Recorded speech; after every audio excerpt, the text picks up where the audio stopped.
बिस्मिल्लाहिर्रहमानिर्रहीम। In this lecture we are going to learn about VSEPR theory. हमने जो है प्रीवियस लेक्चर में इसके वेस्पर थ्योरी की हिस्ट्री और इसके बेसिक अजम्पशंस जो हैं वो कर ली थी। उसके बाद हमने उसके पोस्टुलेट्स भी देख लिए थे, तो आज हम उसकी कुछ फर्दर डिटेल जो है पढ़ेंगे, जिसमें हमारे पास आते हैं पहले पोस्टुलेट्स। दोबारा से आपको एक बार रिवाइज करा दूँ कि इसके पोस्टुलेट्स एक्चुअली थे क्या।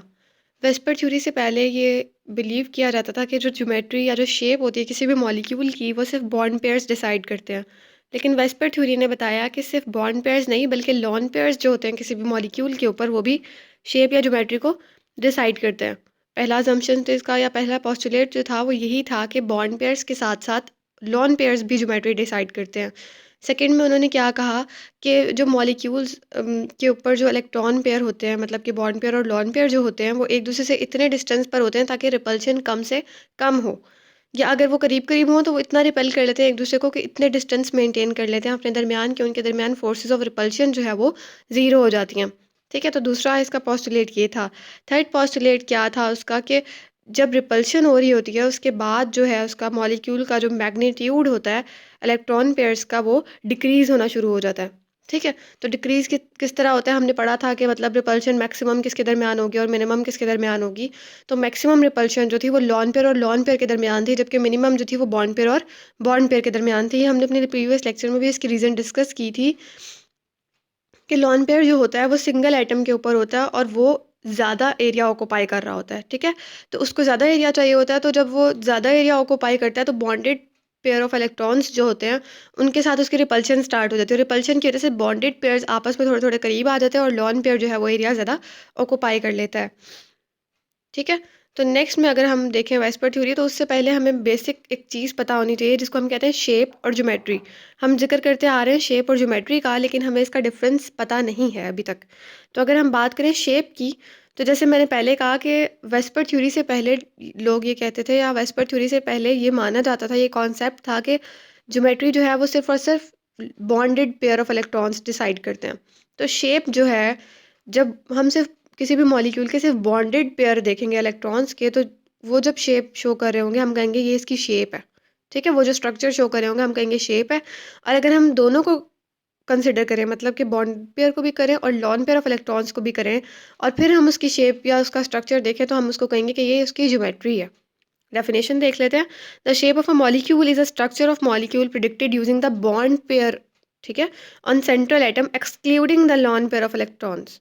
ठीक है, मतलब लॉन पेयर ऑफ इलेक्ट्रॉन्स को आपने यहाँ पर कंसिडर नहीं करना। जबकि अगर हम बात करें ज्योमेट्री की, तो ज्योमेट्री में हम क्या करते हैं कि the geometry of molecule is the structure of molecule including both lone pair of electrons and bond pair of electrons of central atom. ठीक है, इसके हम एक एग्जांपल देख लेते हैं।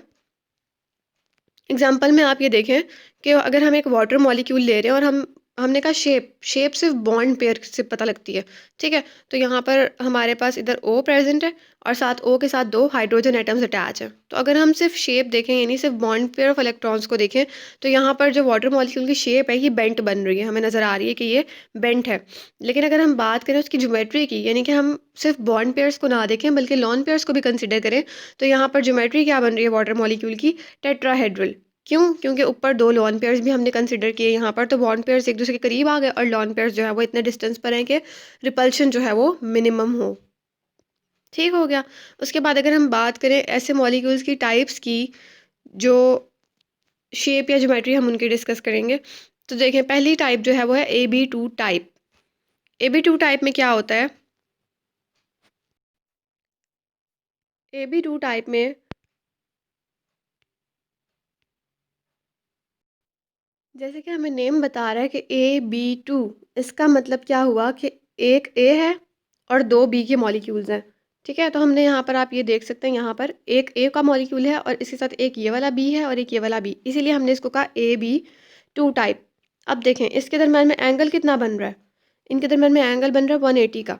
ठीक है, तो ऐसे मॉलिक्यूल्स जिनके दरम्यान 180 का एंगल बन रहा है, उनके दरम्यान मैक्सिमम जो है मिनिमम जो है वो रिपल्शन मौजूद है। और ज्योमेट्री आप क्या देख रहे हैं? ज्योमेट्री बन रही है लीनियर। क्यों? क्योंकि इसके ऊपर कोई भी lone pair of electrons present नहीं है। और जब lone pair of electron present नहीं है, तो जो मॉलिक्यूल्स हैं दो हैं, वो सीधे लीनियर ज्योमेट्री बना रहे हैं। ठीक है, तो बेरीलियम क्लोराइड जो है वो एक लीनियर मॉलिक्यूल है जिसके पास क्या है, टू इलेक्ट्रॉन पेयर्स। और इलेक्ट्रॉन पेयर्स कौन से हैं, मतलब इलेक्ट्रॉन पेयर्स तो हम कलेक्टिवली कहते हैं ना लोन पेयर और बॉन्ड पेयर को, तो यहाँ पर इलेक्ट्रॉन पेयर जो है वो सिर्फ और सिर्फ बॉन्ड पेयर प्रेजेंट है, क्योंकि ए के पास कोई भी लोन पेयर मौजूद नहीं है। इसी तरह अगर हम एग्जाम्पल लें MgCl2 की, तो इसमें क्या होगा कि Mg जो है वो दरमियान में आएगा और Cl साइड्स पे, एक Cl इस तरफ और एक Cl इस तरफ, तो इसकी ज्योमेट्री भी क्या होगी, लीनियर। तो ये कौन सी टाइप हम कहेंगे, AB2 टाइप। इसी तरह हमारे पास कैल्शियम क्लोराइड है, SrCl2 है, CdCl2 है, कैडमियम क्लोराइड, ठीक है। इस तरह हमारे पास जितने भी मॉलिक्यूल्स होंगे ये कौन सी टाइप में आएंगे, AB2, यानी कि एक मॉलिक्यूल ए है, एक ए है, और दो जो है मॉलिक्यूल्स वो बी हैं, तो हमने इसको क्या कहा, AB2 टाइप। अब इसमें क्या है कि सेंट्रल एटम के पास जो है वो दो इलेक्ट्रॉन्स हैं, लोन पेयर्स नहीं है, ठीक है। तो एक इलेक्ट्रॉन जो है उसने इस के साथ शेयर किया हुआ है बी वाले मॉलिक्यूल के साथ, और एक इस बी मॉलिक्यूल के साथ शेयर किया हुआ है, ठीक है। तो ये हमारे पास हो गई AB2 टाइप। अगर हम बात करें अपनी AB3 टाइप की, तो AB3 टाइप जो है किसी भी मॉलिक्यूल की, उसमें क्या होता है कि 3 इलेक्ट्रॉन पेयर्स होते हैं, ठीक है। मतलब कि हमने AB2 में पढ़ा है, वहाँ पर 2 मॉलिक्यूल्स थे बी के, यहाँ पर मॉलिक्यूल्स कितने हैं, 3 मॉलिक्यूल्स हैं। तो एक मॉलिक्यूल से दूसरे मॉलिक्यूल तक, या अगर हम देखें बॉन्ड लेंथ या बॉन्ड एंगल को, तो बॉन्ड लेंथ आपको नज़र आ रही है ये वाली, और बॉन्ड एंगल जो है वो 120 बन रहा है, 120, यहाँ से यहाँ तक भी 120 और यहाँ से यहाँ तक भी 120, तो टोटल जो है वो 360 बन रहा है, ठीक है। तो एक हमने क्या कहा कि म्यूचुअल एंगल जो है, बॉन्ड एंगल जो है वो 120 बन रहा है। और इसकी अगर हम ज्योमेट्री की बात करें तो वो ट्राई एंगुलर प्लेनर है। ट्रायंगुलर कैसे किए देखें, एक एंगल, एक जो है ये बॉन्ड, एक ये बॉन्ड और एक ये बॉन्ड, अगर हम इनको मिला दें तो इस शेप को हम कहते हैं ट्राई एंगुलर शेप। और ये है क्या, हमने कहा कि ट्रायंगुलर प्लेनर ज्योमेट्री है। इसी तरह हम एग्जांपल ले सकते हैं BH3 की। BH3 में क्या होगा कि बोरोन जो है वो 3 हाइड्रोजन एटम से सराउंडेड होगा, और 3 हाइड्रोजन एटम्स, फॉर एग्जांपल यहाँ पर अगर हम इसी में देखें तो यहाँ पर बोरोन, यहाँ पर हाइड्रोजन, यहाँ पर हाइड्रोजन और यहाँ पर हाइड्रोजन, ये तीनों हाइड्रोजन एक दूसरे से इतने डिस्टेंस पर हैं कि इनके दरमियान में रिपल्शन अब नहीं है, या हम कह सकते हैं कि इनके अंदर कम से कम रिपल्शन है इस डिस्टेंस के ऊपर, ठीक हो गया। तो इसमें हमने क्या कहा कि BH3 में बॉन्ड एंगल कितना होगा, 120 का। तो ये एग्जांपल बन गई हमारे पास AB3 टाइप की। नेक्स्ट अगर हम बात करें AB3 type with 1 lone pair and 2 bond pairs, तो ये एग्जांपल कैसे होगी, इसको हम AB2L भी कहते हैं। क्या कहते हैं, AB2L। इसको हम AB2L क्यों कहते हैं, क्योंकि AB2 जैसे हमने AB2 में पढ़ा था वो चीज़ वैसे ही होगी, लेकिन L का मतलब है कि लॉन पेयर भी प्रेजेंट होगा, ठीक है। तो AB2 टाइप से इसमें क्या डिफरेंस आएगा कि AB2 में लॉन पेयर ऑफ इलेक्ट्रॉन नहीं था, यहाँ पर लॉन पेयर ऑफ इलेक्ट्रॉन होगा, इस वजह से इसकी ज्योमेट्री जो है वो लीनियर नहीं होगी। जैसे हम यहाँ पर एग्जांपल ले रहे हैं SnCl2 की। अब अगर आप देखें इस मॉलिक्यूल को, SnCl2 को, तो Sn के ऊपर जो है वो एक lone pair of electron present है, ठीक है। अगर इसकी बॉन्ड लेंथ की बात करें तो 242 पिकोमीटर इसकी जो है वो बॉन्ड लेंथ हमारे पास है। अब अगर हम एंगल देखें तो एंगल बन रहा है 95, जबकि जब हमने लीनियर मॉलिक्यूल देखा था, जैसे कि हम कहें SnCl2 है भाई, तो ये तो लीनियर होना चाहिए, मतलब एक Cl यहाँ पर लगा होना चाहिए, एक Cl यहाँ पर लगा होना चाहिए, इस तरह होना चाहिए।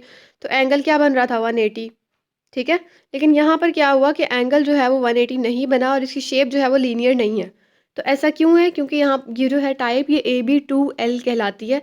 इसका मतलब है कि इसके ऊपर एक लॉन पेयर प्रेजेंट है। और जैसे कि हमने पढ़ा कि लॉन पेयर ज़्यादा स्पेस ऑक्यूपाई करता है, तो जब लॉन पेयर यहाँ पर आएगा, ये देखें इस तरह करके, यहाँ पर लॉन पेयर प्रेजेंट है, जब यहाँ पर लॉन पेयर प्रेजेंट है, ये ज़्यादा स्पेस ऑक्यूपाई करेगा, तो जो मॉलिक्यूल यहाँ बनने थे ना वो डिस्टॉर्ट होकर इस तरह हो जाएंगे, ठीक है।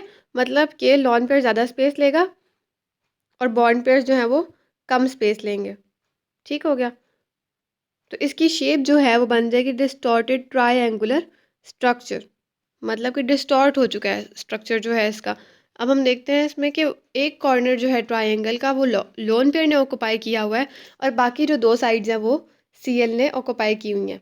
अब देखें दूसरी टाइप हमारे पास क्या है कि AB3 type with multiple bonds. इसका क्या मतलब है कि AB3 टाइप है वही जैसे हमने AB3 ऊपर पढ़ी कि मतलब AB2L था, यहाँ पर है AB3 type with multiple bonds, bonds ज़्यादा हैं, मतलब कि डबल या ट्रिपल बॉन्ड्स प्रेजेंट है। जैसे अगर हम बात करें SO2 की, तो SO2 में आप देख सकते हैं यहाँ पर कि डबल बॉन्ड्स प्रेजेंट है, S का O के साथ डबल बॉन्ड है, इस O के साथ भी डबल बॉन्ड है। इसकी बॉन्ड लेंथ जो है वो 143.1 पिकोमीटर है, जबकि अगर हम बात करें बॉन्ड एंगल की तो 119 है, ठीक है। तो एक कॉर्नर क्या है इसका, occupied by lone pair, and two corners each by S double bond O double bond. ठीक है, इसका क्या मतलब है कि दो ऑक्सीजन प्रेजेंट है, तो इसमें क्या है, दो ऑक्सीजन यहाँ पर इस तरह से, और एक कॉर्नर जो है वो ऑक्यूपाई किया हुआ है लॉन पेयर ने। जबकि अगर हम बात करें SO3 की, तो उसमें सब रीजन जो है वो ऑक्यूपाई किए हुए हैं एस डबल बॉन्ड ओ ने। This structure SO3 is perfectly triangular. अगर आप SO3 की बात करें ना, क्या होगा, सल्फर यहाँ पर एक O होगा, यहाँ पर एक O होगा, और यहाँ पर डबल बॉन्ड O। इस तरह होता है SO3 का स्ट्रक्चर, तो ये परफेक्टली ट्रायंगुलर स्ट्रक्चर होगा। जबकि अगर हम बात करें SO2 की, तो यहाँ पर ये परफेक्ट ट्रायंगल नहीं बना रहा, बल्कि एक बेंड टाइप शेप बन रही है इसमें। ठीक हो गया। नेक्स्ट हम देख रहे हैं AB4 टाइप। AB4 टाइप क्या होती है, ऐसे मॉलिक्यूल्स जिसमें चार बॉन्ड बनाए हों। जैसे अगर हम बात करें CH4 की, तो कार्बन होता है, यहाँ हम इस तरह कार्बन के बॉन्ड शो करते हैं, ठीक है ना, चार हाइड्रोजन लगे होते हैं साथ। तो ये CH4 यानी कि मीथेन की एग्जांपल भी इसमें आप देख सकते हैं। इनके दरमियान एंगल जो होता है वो होता है 109.5, और इसको 109.5 भी कहते हैं। ठीक है, तो इसमें चार बॉन्ड्स बनाए हुए हैं सेंट्रल एटम ने, और एंगल जो है वो 109.5 है। तो इसमें आप देखें अगर इसकी ज्योमेट्री, तो इसमें ज्योमेट्री कुछ इस तरह से बन रही है, पीछे भी एक बॉन्ड है। ठीक है, तो इस ज्योमेट्री को हम कहते हैं टेट्राहेड्रन।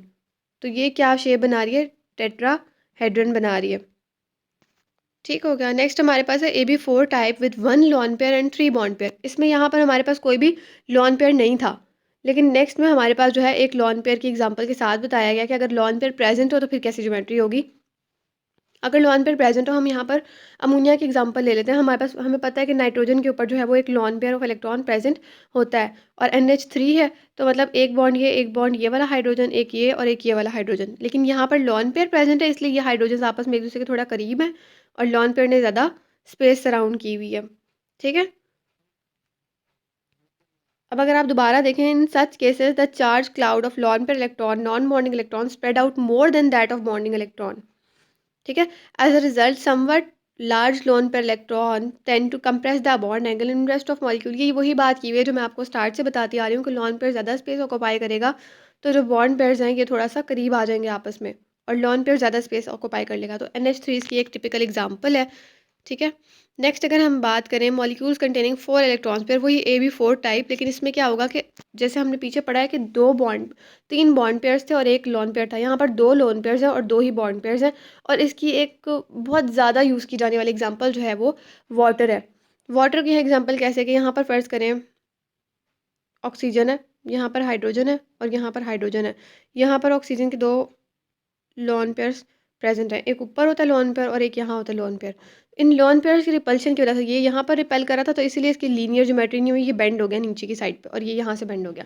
अब अगर आप शेप देखें, तो शेप हमें बता रही है कि बेंट है इसका स्ट्रक्चर, लेकिन अगर हम बात करें इसकी ज्योमेट्री की, तो ज्योमेट्री बता रही है कि नहीं, ये टेट्राहेड्रल स्ट्रक्चर है, क्योंकि लॉन पेयर्स जो हैं वो प्रेजेंट हैं, और लॉन पेयर्स की वजह से शेप जो है वो या स्ट्रक्चर जो है वो चेंज हो रहा है, तो हम कहेंगे कि ये टेट्राहेड्रल स्ट्रक्चर है। इसके बॉन्ड के दरमियान जो एंगल्स हैं वो है 104.5। ठीक हो गया। तो होप्स आपको ये समझ आई होगी। इसकी मज़ीद एग्जांपल्स में हमारे पास BeCl2 है, मतलब कि यहाँ पर Be होगा, और एक Cl इधर और एक Cl यहाँ पर होगा। इसी तरह कार्बन डाइऑक्साइड है, मतलब C एक इधर होगा, एक इधर और एक इधर, इस तरह से। ठीक, तो उनमें एंगल जो है वो यही होगा, और उनकी ज्योमेट्री भी सेम होगी। तो हम बात करते हैं कि जब वेस्पर थ्योरी इतनी अच्छी थी, मतलब उसने हमें इतनी सारी चीज़ों के बारे में बताया, तो वेस्पर थ्योरी फिर आगे फर्दर प्रोसीड क्यों नहीं की ये थ्योरी, इसके बाद मज़ीद थ्योरीज क्यों आई, इसकी लिमिटेशंस क्या थी, इसके ड्रॉबैक्स क्या थे। तो ये इसके ड्रॉबैक्स में सबसे पहले तो हम ये बात करेंगे कि ट्रांजिशन मेटल्स जो थे ना, उनकी शेप्स क्या होगी, उनकी ज्योमेट्री क्या होगी, वेस्पर थ्योरी ये नहीं बता सकी थी। क्योंकि ये CO2 NH3 तो सिंपल हमारे पास मॉलिक्यूल्स है ना, जिनकी ज्योमेट्री बता दी गई। ट्रांजिशन मेटल्स थोड़े कॉम्प्लेक्स कंपाउंड्स होते हैं, तो उनकी ज्योमेट्री या उनकी शेप क्या होगी, ये थ्योरी ये नहीं बता सकी थी। सेकेंड हमारे पास क्या है कि एटॉमिक ऑर्बिटल ओवरलैपिंग। अब हमें पता है कि जब मॉलिक्यूल्स, मतलब वो तो बाद में थ्योरीज आई तो पता लगा कि ना कि एटॉमिक ऑर्बिटल ओवरलैपिंग क्या होती है, और ओवरलैप क्यों करते हैं या किस तरह करते हैं, कौन से बॉन्डिंग ऑर्बिटल कौन सा होता है, नॉन बॉन्डिंग मॉलिक्यूल्स ये वो।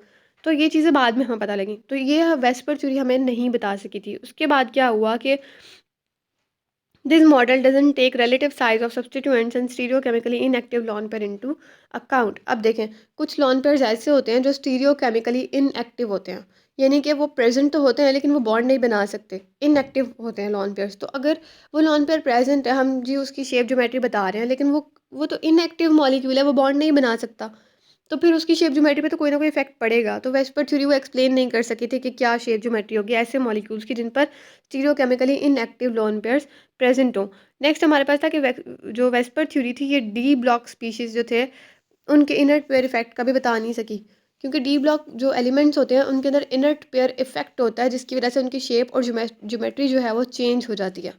तो वेस्पर थ्योरी ने इस तरह की कोई टर्म हमें इंट्रोड्यूस नहीं कराई, वो नहीं बता सकी। इस वजह से ये कुछ ड्रॉबैक्स थे जिनकी वजह से वेस्पर थ्योरी के बाद भी ज़रूरत महसूस हुई कि और थ्योरीज आनी चाहिए। ठीक है, जो हम अपने नेक्स्ट लेक्चर में पढ़ेंगे। होप्स आपको वेस्पर थ्योरी की समझ आई होगी। Thank you so much. Do like and subscribe my channel and keep supporting. Thank you.